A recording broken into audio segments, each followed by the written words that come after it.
Hi everyone, my name is Jacob and this is Shuckle TV. Today we're doing a hardcore Nuzlocke of Pokémon Ruby, but with a twist. So here's Mudkip, and this is its move set. As you can see, it learns quite a few normal moves, some water moves, and ground moves. Now what if we were to change its moveset into something much worse? Only Metronome. What if it wasn't just Mudkip that had Metronome? What if it was Trico, and Zubat, and Torchic, and Shroomish, and Wailord, and every single Pokemon in the entire game? Metronome is a move that randomly chooses from all available moves in the game. In Gen 3, there are 354 moves, but there are 3 we really have to worry about: Self-Destruct, Explosion, and Memento. These moves take the user's life, which means there's a 0.85% chance of this happening every single turn. Is this possible to beat? I don't know, but we're gonna try. I name myself Jacob and we start our journey. We begin in the moving van that our mother has forced us to stay in because child safety laws in 2002 were far different than they are today. We step out and see our new home.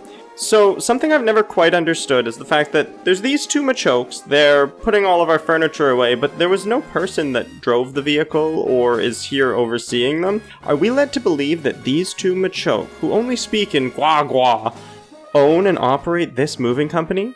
Can Pokemon have driver's licenses? This is all too much. So we move on. I decide on my starter. I pick Torchic because I don't really know if it matters at this point. They're all just going to use Metronome anyway. And we start our first battle with a Poochyena. So here is how things work. We pick Metronome, it chooses a random move, and it happens to pick Slash, which ends the battle quicker than anticipated. I then name Torchic Xander, see if you can figure out what my naming theme is across this video, and then we move on to fight our first wild Pokemon. It's a Wurmple, and I do think it's a really good idea this early on to grind up against a few wild Pokemon to at least reach level 6, so that we have a better chance in the upcoming May fight. Wurmple didn't think that was a good idea. On to attempt number 2. Jacob didn't work out the first time, so we're gonna try Jake this time. I'm once again given a choice between starters, but if you'll look in the left, my automatic overlay actually wasn't working properly here. That does get fixed very, very soon, but at this point in the video, it'll just look a little off. I picked Trico because it's actually my favorite of the 3 starters, but it's a girl, so I name her Buffy. Considering how things went with the first wild Wurmple we fought last time, I decide, let's see if this run has a shot, and I go straight to May without fighting any Pokemon beforehand. We set up a Rain Dance, which is actually kind of good if this Torchic ends up using fire moves. It hits us with a quick attack and we go for the tactical play with Leer, but then it lands a Fire Spin and I'm pretty sure this battle's already over. Fire Spin is going to trap us and do a little bit of damage every turn. We do hit a Sacred Fire, but it's during the rain, and Torchic resists it, so it really doesn't do that much. Now we're still trapped in fire, we're at 7 health, Torchic is barely injured, and he finishes things off with an Air Cutter. On to attempt number 3. I've only been playing for about 8 minutes and I've already lost 2 runs, so I'm not feeling super confident and I don't really know if it's possible to bring this all the way to the Elite Four. I combine Jake and Jacob to create my new name and then I get back into the moving van. We've used the other 2, so I pick Mudkip this time and I name him Spike. We reach the May fight. Can we beat it this time? Trico hits us with a powerful Egg Bomb while we just sit there and snore, having no effect. He then hits us with a Flamethrower and things aren't looking too good, but we land a really powerful Poison Tail that deals most of Trico's health. We then go for a Baton Pass, but we don't have Pokemon to switch to. We take another hit and land a Metal Claw, and we do it. We win our first trainer battle. When we get back to the Pokemon lab, May lies on our behalf to not hurt our ego too much, and then we continue on with our journey, catching our first encounter. So normally, in Pokemon, you would weaken whatever you're trying to catch, by using different moves to lower its health so you have a better chance of catching it. With Metronome, I have no idea what move I'm going to use. It could do nothing. It could kill the Pokemon. I could kill myself if I use Self-Destruct. The Wurmple could kill itself. I find it's best to just throw Pokeballs, hope for the best. We do catch the Wurmple, and I'm not going to show every catch and evolution over the course of this run because there are a lot more Pokemon that are brought into the team than in a normal run, and you'll see why. I name Wurmple Giles and then catch a Zigzagoon and name her Anya. Giles quickly evolves into a Silcoon. We're then briefly harassed by our absentee father before continuing on and catching a Wingull named Willow. We have 4 team members, Spike's leveled up a few times, things are looking pretty good. Then Spike goes for Memento, sacrificing his own life, giving us the first loss of this run. He made it possible for us to really start this challenge and got us through that first hurdle. His sacrifice will not be in vain. I then catch a Poochyena and name him Angel, and after that, Giles evolves into a Beautifly. We catch a Slackoth and name him Xander. We then have our first run-in with Team Magma, who brings out a pretty powerful Poochyena, but luckily our footless Butterfly double kicks that Poochyena all the way home. I then catch a Whismur and name him Oz, and then after that we meet the true rock gym leader, Hiker Clark, who has not 1, not 2, but 3 level 8 Geodudes. Now the first 2 don't put up a huge fight. It's the third one that is a true monster. Angel gets clamped and trapped in the battle.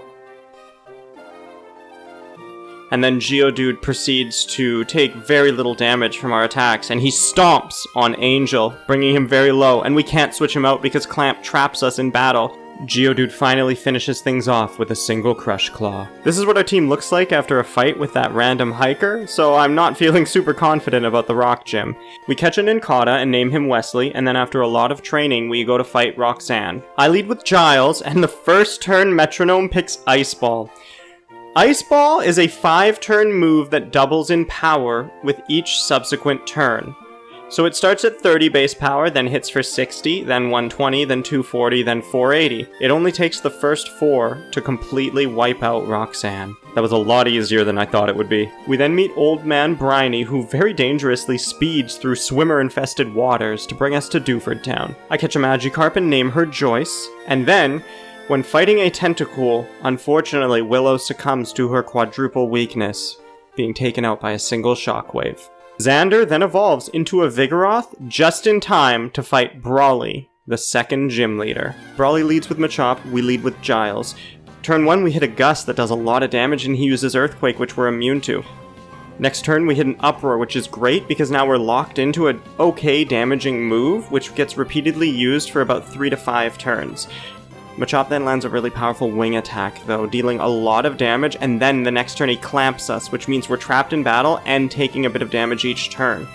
He then hits us with a Sludge, and now we're down to 12 health, Clamp brings us to 9, and we're trapped in battle. I can't switch out, but I don't want to lose Giles, so I just have to continue fighting and hope for the best. We land a Rock Slide that doesn't flinch, doesn't really do much damage. He uses Barrier. Next turn he goes for a Super Potion, we then use Teeter Dance, and we're freed from Clamp, meaning that I can switch Giles out safely. Snyder the Tentacool then comes in, Machop doesn't hit himself in confusion and uses Yawn. I decide it's best to switch Anya in order to shake off the effects of Yawn. Machop hits us with a very weak Absorb, we go for a Flail, which doesn't really do much, and then Shadow Ball is used on us, but we're normal type, so we're fine. After that, Machop digs into the ground, so I decide it's best to switch to Giles because his Flying type provides a ground immunity, and then I pivot back into Tentacool and end up taking a Surf, so it worked out quite nicely.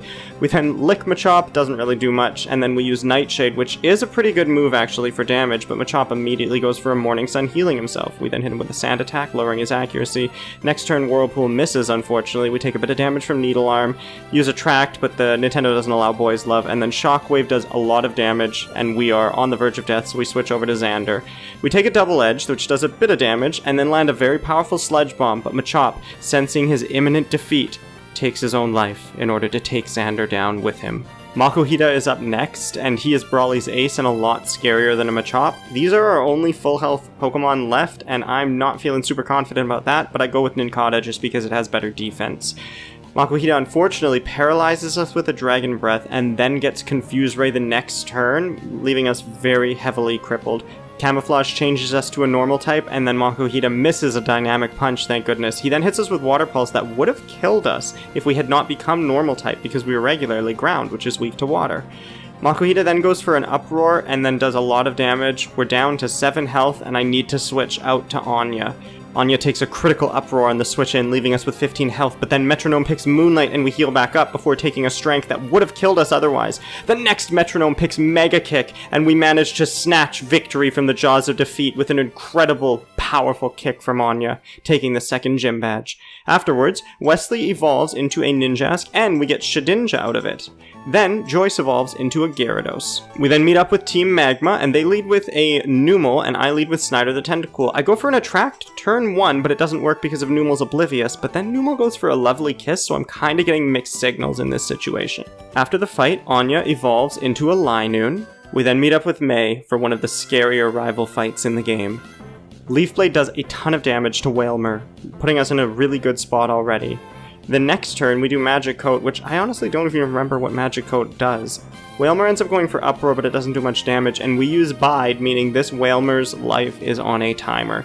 Eventually, Bide ends up taking out the Wailmer, and then we switch to Joyce the Gyarados to deal with the Numel that comes out. The Camel punches us with a couple arm thrusts, and then next turn we go for a very powerful tackle before Numel hits us with a Thunder Punch that deals a lot of damage and paralyzes. It's time to get Joyce out of there. I switch to Wesley the Ninjask, who takes a very weak Poison Tail, and then lands a powerful Aeroblast, wiping out the Numel. After that, Grovyle, her ace, comes out, and we use Sharpen, which raises our attack, but then he goes for Charm, which sharply lowers our attack, so it's a net negative, not a great situation. We land a Smog that deals a little bit of damage, and then take a Metal Sound that harshly lowers our special defense, so I gotta get him out of there. I switch to Giles, the Beautifly. Grovyle uses Bone Club that misses, Giles goes for Sharpen, which raises his attack. Grovyle lands a very weak Arm Thrust, but then next turn Giles goes for Explosion, wiping out the threatening Grovyle, but losing his own life in the process. We defeated May, but at what cost? In the third gym, we run into a terrifying Magnemite that guitarist Kirk has. It manages to burn, freeze, and poison 3 of my different Pokemon, all on its own. It also crits back to back, crippling so many of my Pokemon, and then I mess up and forgot spikes were up, and I sent out Shedinja, who died in his first battle without ever getting to use a move. Snyder then gets killed by a very powerful critical Swift. Things are not looking good for my team. I send out Joyce again, who is poisoned, and she keeps going for poison moves, which doesn't affect Magnemite because he's a Steel type. We do manage to heal though with Slack Off, and then eventually manage to land one final hit with Flail and take out the Magnemite. Here's my team after fighting a dude that had 1 Magnemite, and now it's time to fight the third gym. Watson leads with Magnemite, and we lead with Oz, who actually goes for Dig turn 1, which is fantastic. Next turn, it just wipes out the Magnemite in one shot, and then he sends out Voltorb. We use Belly Drum, which maxes our attack, but heavily cuts our health, so it's kind of really dangerous to stay in now. And I switch to Anya. She takes a Meteor Mash, and then lands a pretty decent Luster Purge, before next turn, Voltorb uses Swift, and we use Nature Power, which also becomes Swift, in the same turn. Next turn, Voltorb uses a very weak Pin Missile, and then heals with a Super Potion. We tactically cripple Voltorb's speed with String Shot before it springs up using Bounce. I then decide to just stay in, go for Metronome. It uses Hyper Fang, which would have been fantastic if it would have landed, but we do land a critical Confusion right afterwards, before taking a pretty nasty hit ourselves. The turn after that, though, we land Bullet Seed that just barely falls short of getting the kill, and Watson uses another Super Potion. I end up having to switch out to Wesley, who ends up badly poisoned, but then lands a Bubble Beam to take out the Voltorb. There's just Magneton left, thank goodness. We use Roleplay, which copies its ability Magnet Pull, doing nothing, and it uses Magic Coat, doing nothing. The poison damage is adding up, so I decide it's safest to switch over to Wilkins the Gloom, who takes a Shadow Ball, but then next turn Magneton uses Perish Song, meaning that no matter what, it's dead in 3 turns. We switch around a little bit, stall out the turns, and then Magneton perishes to its own move. That's the third gym. We then catch a Roselia and name it Riley. We then get a bicycle and meet this Aroma lady who cheats and walks up this ledge. How come she's allowed to do that? After that, we catch a Coughing and name him Mr. Trick. I'm actually really excited about this one. Weezing's fantastic, and I want to bring it to the Elite Four if I can. We then get Spinda and name it Drusilla. After this, though, Oz the Loudred gets trapped in battle by an Aeron and gets hit with a Leech Seed, which ultimately ends up with his death. Joyce comes in and takes revenge on the Aeron, finishing him off with a single Dragon Rage. Angel the Poochyena is then reborn as we catch a Zangoose and name him Angelus. We then speedily make our way up a mountain using a cable car before we stumble upon an illegal dog-fighting ring. Anya can't handle it and explodes on one of the Team Magma Grunts. And then right after that, a Ditto that is transformed into Joyce uses Struggle and critically hits our Wesley, taking them both out. Riley the Roselia then does a fantastic job at destroying Maxie. After that, it's off to the fourth gym with some new members. She leads with Slugma, and I lead with Angelus, who does land a very powerful Tri-Attack that almost kills the Slugma. It retaliates with a weak Poison Tail, but the next turn she heals the Slugma. Just a reminder, if you're enjoying the video, I would love if you'd click that subscribe button. It really helps out the channel so that I'm able to continue making awesome content. The back and forth continues for a while longer, but Angelus eventually manages to land a powerful extreme speed that wipes out the Slugma. And out comes her next Slugma, who gets hit with a powerful weather ball before he begins to glow. I then switch to Harmony the Wobbuffet. Sky Attack doesn't do that much damage to her, but then she uses Pain Split, fully healing the Slugma and dealing a lot of damage to herself. A Heat Wave then hits her really hard, and now she's already on the verge of death, without actually contributing anything other than healing our opponent. After switching into Kadabra, a very powerful Volt Tackle manages to take out the Slugma. All that's left now is her incredibly scary Torkoal. I switched to Buffy the Machoke, but of course Torkoal goes for an extra sensory and almost kills Buffy, meaning I immediately have to switch out, and I decide to sacrifice Harmony because she's not very useful, and I do need some safe switches here. Torkoal paralyzes us, and then we get fully paralyzed 2 turns in a row, so things are not looking good. Something really interesting happens here. Torkoal actually uses Future Sight, and then the next turn gets Future Sight again. Picking the same move using Metronome twice in a row is actually around a 1 in 125,000 chance. That's similar to flipping a coin and getting tails 17 times in a row. Pretty nutty odds. This also isn't the only time that it happens in this run. In the next gym, my first Pokemon actually uses the same move twice in a row as well. Oh yeah, and Kadabra died. Well, that's unfortunate, but these things happen. Riley ends up locking into Outrage and taking out the Torkoal, giving us the win. With the 4th badge in hand, we head to the desert, catch a Trapinch and name him Devin, and then take the Claw Fossil and revive it and name her Jenny before we head over to the 5th gym. So, funny interaction happens here. Slacking actually uses Skull Bash, a 2-turn move, but because of his Truant ability, he doesn't actually get to go next turn, so he just doesn't finish the attack. Next time he goes, though, he does a lot of damage to Buffy, and we have to switch her out. I change to Drusilla, who takes a bit of damage from a Spark, and then starts to slowly whittle away at the Slacking. Sandstorm gets set up, and that's actually kind of really good in this situation, because it's going to slowly hurt the Slacking a little bit, as well as my own Pokemon, but I have more Pokemon, and I have a better overall health pool average in this situation, and this Slacking's really scary with a defense boost. We're going to probably lose many Pokemon in this gym. And I understand that. I prefer you to avoid it, but what can you do?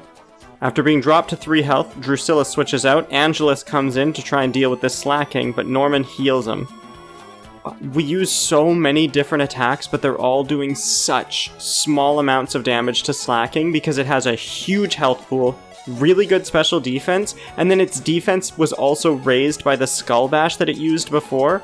We do manage to get into a rollout though, but we miss the 4th one. We do end up getting Dragon Claw after that though, and finally take out that first Slacking. Vigoroth comes in, and I decide to leave Angelus in a little bit longer while the hail's going on and to just do a bit more damage, but then he drops a little too low, so I decide that it's best to switch over to Mr. Trick the Coughing. Hail is still falling, so it's hurting both sides. Vigoroth lands a weak tackle.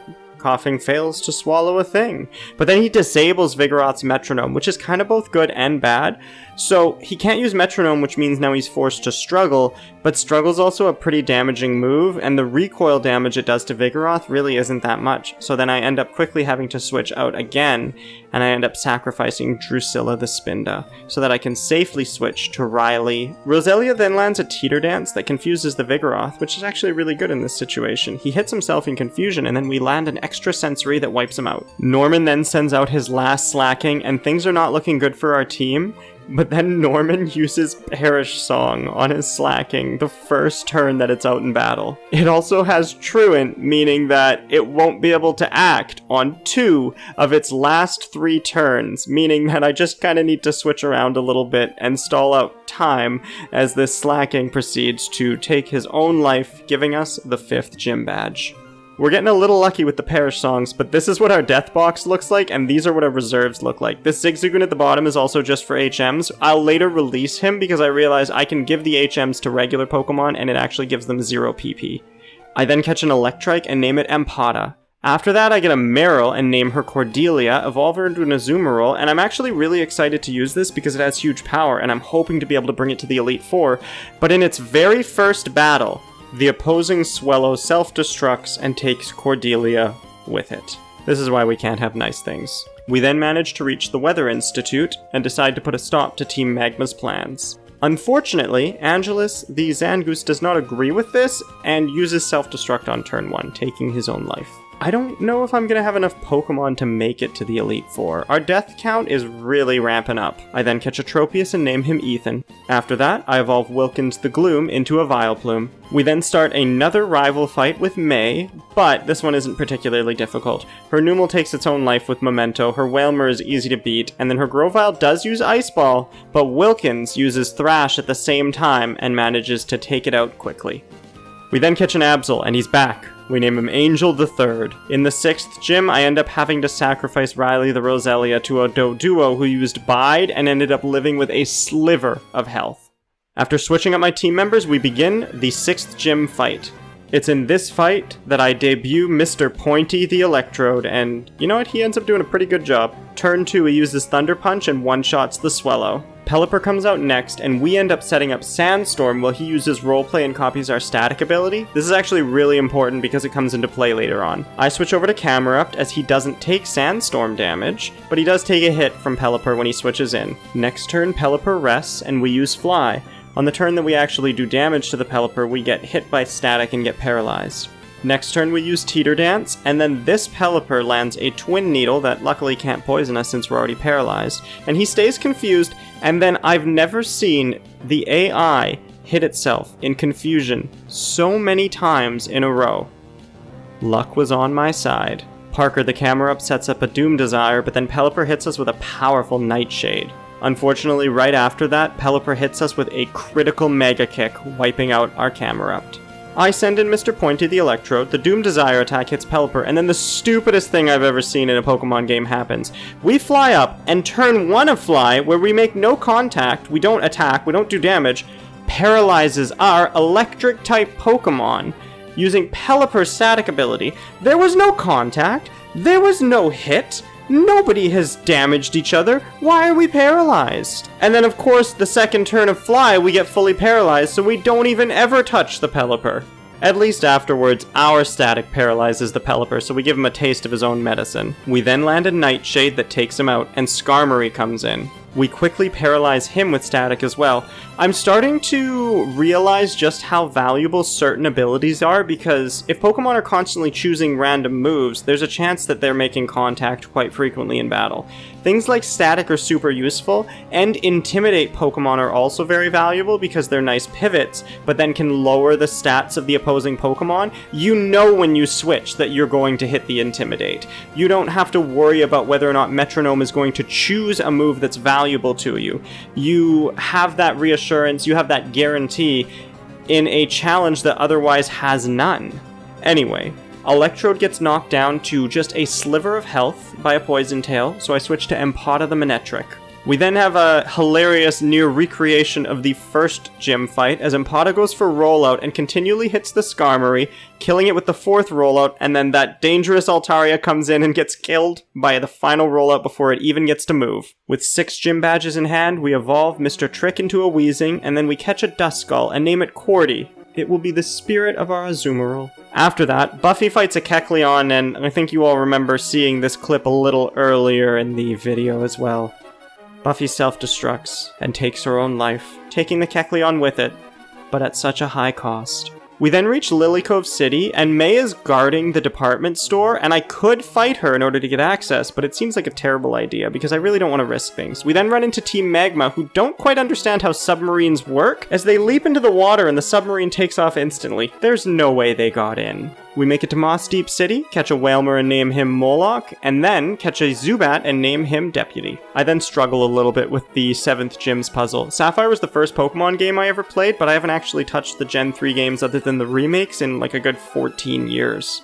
We do eventually manage to make our way to the gym leaders though, and then get ready to take on Tate and Liza. So I've brought a few new Pokemon to this gym, and I think that I've come up with a good strategy for how I'm actually approaching this challenge now. With a Metronome-only Nuzlocke, I don't really have control over the moves that are chosen at all. We use Metronome, picks 1 out of 354 moves. There's no rhyme or reason to what it chooses, so I have a lot less to think about when it comes to battles.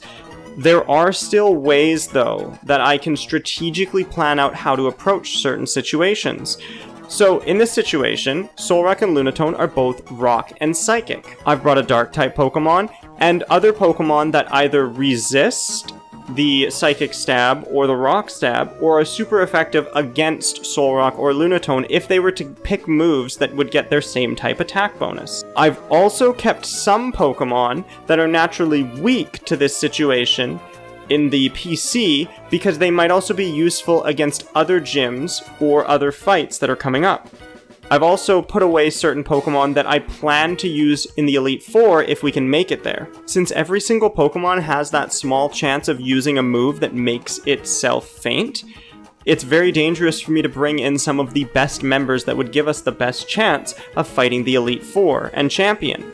So, we keep those safe, we take necessary losses through certain fights like this. I know going into certain gym fights, it's really unreasonable for me to think I'm gonna get out of this with no losses. There is so much random chance that can influence that, and these gym trainers can pull out powerful moves at any point. They can literally pick anything. It's also really important to play around good abilities. Intimidate is fantastic, Static is really good for paralyzing the opponent, Effect Spore would be fantastic, abilities that provide immunities to certain types are great. There are a lot of things to be conscientious about, even though so much player agency has been taken out of my hands due to the movesets. We've taken on a lot of losses, and I am very worried about being able to use 6 Pokemon to comfortably take on the 26 Pokemon that will comprise the Elite Four members and the Champion, but it's important to be taking steps towards this over the course of the entire run. Pokemon like Tropius and Xatu were never going to be my first choice to bring to the Elite Four, so being able to use them in situations like this, so that I can keep other potential better members safe, is very valuable so that I'm able to constantly be preparing for the final onslaught of trainers. And with that, we managed to win our double battle and defeat Tate and Liza, taking only 2 losses over the course of the fight. Cordy then evolves into a Dusclops. I then decide that I do want access to the department store, and it ends up being a mistake because Jenny the Armaldo blows herself up. Seems I was right to avoid this earlier. Another important thing I've done over the course of this run is give my Pokemon berries to prevent status conditions like paralysis, poison, burn, sleep, because you never know when opposing Pokemon are going to inflict those conditions. We then begin our final showdown with Team Magma's leader, Maxie. He leads with a Mightyena that almost immediately starts using Ice Ball, and we know how dangerous that move is. The third hit brings Castform to the verge of death, and I actually should have switched to Sharpedo here to take the 4th hit because he would have just barely lived, most likely, and then I could switch back to Castform, who would then die to the 5th hit, but instead I let Castform die to the 4th hit, and then the 5th hit is too powerful even for Sharpedo, who resists it, to live through. Our one saving grace is the fact that Castform managed to poison this Mightyena before he fell. I switch Absol in, and he uses a barrier to sharply raise his defense before Mightyena goes for a Hypnosis and puts us to sleep. We eventually wake up, and Mightyena goes for a Harden while we kick some sand into his face. By the way, if you're wondering why Mightyena's going first on every turn, he used an agility very early in the fight and now is outspeeding every single Pokemon. We eventually take him down with a Waterfall. Crobat comes out next and goes for an Icicle Spear, which does a decent chunk of damage because it actually crits twice against Absol. Absol lands a Mega Punch in return, which does a good chunk of damage to Crobat, but then next turn hits a Psycho Boost, which wipes it out. He sends out Camerupt last, and we land a very powerful Mega Kick. The next turn he actually heals him with a Hyper Potion though. Oh sorry, not a Hyper Potion, a Super Potion. They've been using Hyper Potions since the 5th gym. We have 7 badges. You'd think that Maxie, being the team leader of Team Magma, could at least afford some half-decent items. We eventually have to switch to Cordy the Dusclops, but a single Psybeam from her takes out the Camerupt, defeating Team Magma and stopping Maxie's plans. Well, maybe not all his plans. This dummy still thinks that the blue orb is what's going to give him control of Groudon. It doesn't. We then catch a Mawile and name her Walsh, but I spell it incorrectly. We then prepare for our toughest challenge yet. We have to stop Groudon, the legendary Pokemon. We start the fight, I lead with Mr. Pointy, and I run away. Problem solved. The world is safe. Groudon is gone. So we leave. Unfortunately, in the 8th gym, I then mess up the ice puzzle and fall down below, fight a trainer, and lose Angel the 3rd to a Wailmer. Next time I solve the ice puzzle meant for children properly, and make it to Wallace. Yeah, that was a very preventable death. Sorry, Absol. And here we are, the 8th gym. Attempt number 1 dies to the first wormhole we run into, only defeating the Poochyena at the beginning. Attempt 2 dies to the first May fight, only defeating the Poochyena at the beginning. Attempt 3 is somehow at the 8th gym right now. After Wailmer and Lovedisk get into a love spat in the hail, I then decide to send out one of my newest members, Walsh the Mawile. So Walsh has Intimidate, which is fantastic. It's also a Steel-type Pokemon, which is definitely the best type for this challenge. Thanks to the attack drop and Mawile's Steel typing, it's able to easily shrug off almost any attacks that Lovedisk does. He's also able to fire back with some decent damaging attacks and do a lot to Lovedisk, eventually taking it out. Whiscash comes out next, and I decide it's best to switch over to Wilkins the Vileplume. Whiscash, with no feet, manages a low kick on Wilkins, and then Wilkins sets up a Swords Dance, which is really great. We then land a decent Ice Beam before getting hit by a Twister ourselves. Next turn, he tries to recycle nothing, and we hit him with Poison Gas. Whiscash then starts using Thrash, which is a little scary. It hits pretty hard and a crit would be devastating, so I switch back to Walsh in order to land the Intimidate, because I know Thrash is coming in and I resist it as well. I then pivot back to Wilkins now that the Intimidate is hit after Whiscash gets confused. He lands a powerful Hyper Beam though, but then we Whirlwind him out. Whiscash gets to live to see another day, or at least for a little bit longer. With Milotic out, I decide it's best to send my Mawile back in to hit the Intimidate. I then switch over to Mr. Pointy the Electrode, who ends up using Minimize to raise his evasion. This is really great, for reasons you're about to see. After landing a powerful Magnitude and a Crush Claw, Milotic explodes. But Mr. Pointy evades the explosion as though nothing ever happened. What's even better is Whiscash then comes back in, but he has almost no health and is poisoned, and he dies that same turn to poison. Celio then comes in next, and there's a little bit of back and forth between Electrode and Celio, but eventually Mr. Pointy goes for a Spark and wipes the Celio out. Mr. Pointy fights Seeking for a little bit, but I eventually switch to Darla the Huntail, who lands a Fissure, taking out Seeking and ending the battle.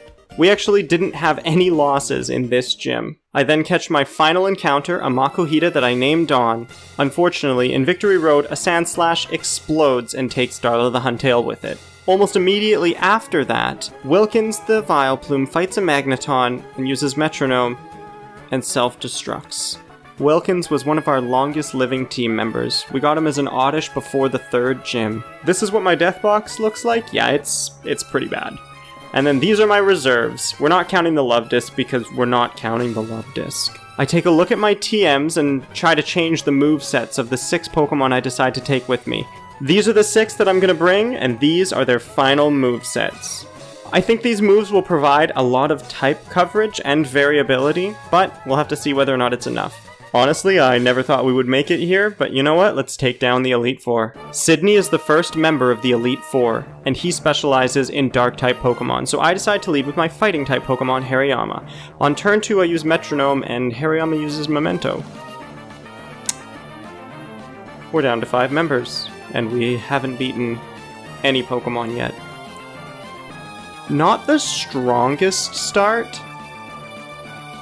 Probably not anything that could have been worse, though, either.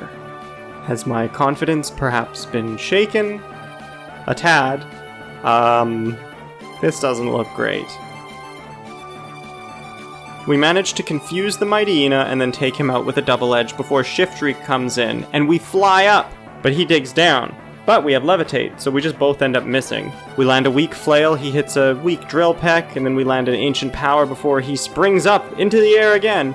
And I decide at this point to switch over to Weezing, who takes the bounce like nothing, and then actually gets Silver Wind, which one-shots the Shiftry because it's quadruple effective. Next turn, I go for Belly Drum, which raises my attack to max, but I lose half my health. We then take out the Cacturn with a Spike Cannon though, so you know what, it worked out. I then switch to Moloch to deal with the Sharpedo. A single rolling kick crits and wipes out the Sharpedo. Things are turning around. We're blasting through Sydney's members one at a time. Easy peasy. This is nice. He's down to his final Pokemon, Absol, and we've already brought it below half health. After taking some damage, I decide to switch Moloch out and bring Deputy in. Unfortunately, we get hit with a Psy Wave on the switch that deals a lot of damage. Next turn we land a very weak Absorb, heal a little bit. Absol sets up a Swords Dance, which is really scary, but we hit it with a Pin Missile and finish the fight. That's one down. The second Elite Four member is Phoebe, who specializes in Ghost-type Pokemon. She leads with a Dusclops, and I lead with Devin the Flygon. We quickly bring her into range of using her first full Restore. And then right after that, we land a Toxic, which is so good. Unfortunately, after that, we go for a Yawn, which can't work, and then he uses Slack Off, which heals him. He then, next turn, goes for a Light Screen, which raises the team's special defense, which is another annoying thing that we're going to have to break through.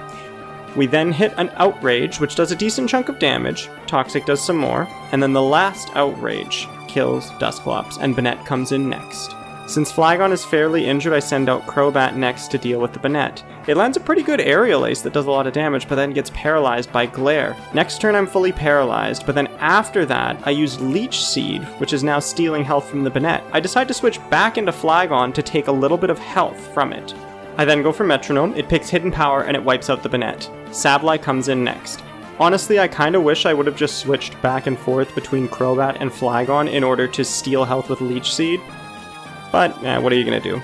We quickly take out the Sableye, and then her next Banette comes in, and I decide to switch to Moloch to deal with it. He takes a Thunder, but it doesn't even do half his health.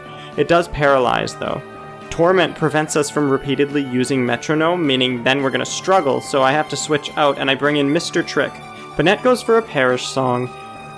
I immediately switch out just to get rid of the Perish Song on my Pokemon, and then use Crobat to try and fight Banette. But Banette uses Imprison. Imprison seals the moves that match the targets. So, because Banette has Metronome, I can't use Metronome, meaning that I have to struggle as well. I can't believe this single Banette managed to disable Metronome on multiple Pokemon. She eventually switches the Banette out when its Perish count is about to fall to 0, and Dusclops comes in. Dusclops actually also uses Torment on Moloch, so he's once again disabled from using Metronome. I can't believe how many times that has come up in the same battle. We switch to Mr. Trick, who lands a Mud Slap among other things, before finally hitting a powerful Hydro Cannon. The Hydro Cannon takes out the Dusclops, and then all that's left is Banette. We get a Milk Drink with Mr. Trick, which fully heals us, and then we tank a Secret Power and next turn get a Heat Wave, which finishes off the Banette, and we've beaten the second Elite Four member. Next up is Glockia, who leads with a Glalie, and I lead with Moloch, the Whale Lord. We land a very weak Aurora Beam, and Glalie goes for a Dragon Breath, which unfortunately paralyzes, but then we hit a Flamethrower that almost wipes it out. She uses a full Restore, next turn we use Synthesis to fully heal, but then she lands a Charm which harshly lowers my attack. I decide at this point that it's best to switch, and I send in Cordy the Dusclops. We land a Frenzy Plant that deals a pretty decent amount of damage, but then we have to recharge on the next turn.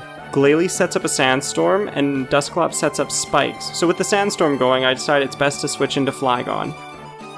Flygon lands a Submission, which wipes out the Glalie, and then Glacia sends out Celio next. We land a very weak Aurora Beam, and then Celio retaliates with Dragon Breath that deals a lot of damage and paralyzes, before landing a Smoke Screen. Next turn though, we hit a Strength that deals a lot, and we switch back to Moloch. Even though he's paralyzed, he still has a ton of health, and is definitely going to be helpful in this fight. We actually end up getting a Heal Bell, which is fantastic. So the way Heal Bell works is it removes all status conditions from every single Pokemon in your party. This includes the ones that aren't in battle, so it just healed the paralysis that Flygon had. Eventually, Moloch starts using Thrash, which deals an okay chunk of damage before eventually taking the Celio out. Glacia then sends out her second Glalie. Since Moloch is now confused by Thrash, I switch back into Flygon, but Glalie lands an Attract, so I switch back out to Mr. Trick. The Sandstorm is helping chip away at our enemies, which is nice. The spike damage helps too, and Mr. Trick actually uses Whirlwind, pushing the Glalie out and bringing the Walrein in, but then takes a pretty powerful Bubble Beam. Afterwards though, we wrap the Walrein, which is really good for dealing that extra little bit of damage each turn. Mr. Trick and Walrein continue to trade blows each turn until our Weezing, despite having no feet at all, goes for an incredible high jump kick, taking out the Walrein. Her Glalie comes back out, and I switch over to Cordy the Dusclops. Cordy gets confused, but starts a rollout that hits not once, not twice, but 3 times, wiping out the Glalie and ending the fight. That's Elite Four member G. Lakia. 3 down, 1 more to go. Next up is Drake. Drake specializes in Dragon-type Pokemon, and he leads with a Shelgon, and I lead with Crobat. I actually get a quick attack that deals a little bit of damage. He gets a present that hits pretty hard, but after that we go for a Skull Bash, which is fantastic. We boost our defense, do a bit of damage to Shelgon, and then next turn hit an extreme speed. We're slowly whittling down the Shelgon, and we haven't gotten hurt that much ourselves. A Nightshade then takes out the Shelgon. This is a great start. We hit a Mega Punch on Altaria, it does a Vital Throw, we then give it a sweet kiss, confusing it. The next turn we miss a Horndrill because, well, he's a flying type Pokemon. It goes for a double team, we go for Nightmare, which doesn't work, but then we get Leech Seeded, meaning we need to switch out. I switch over to Moloch, and Altaria explodes. We manage to take the hit though. Drake just has 2 Flagons and a Salamence left. Very scary Pokemon, and this Flagon just set up a Swords Dance, which is terrifying because it's fast and very powerful. We use Roleplay and copy his Levitate to replace our Levitate, and then get wiped out. We lose Mr. Trick to a Luster Purge. Next turn, Deputy comes in and uses Memento. We lose another. Oh, how the turntables have turned.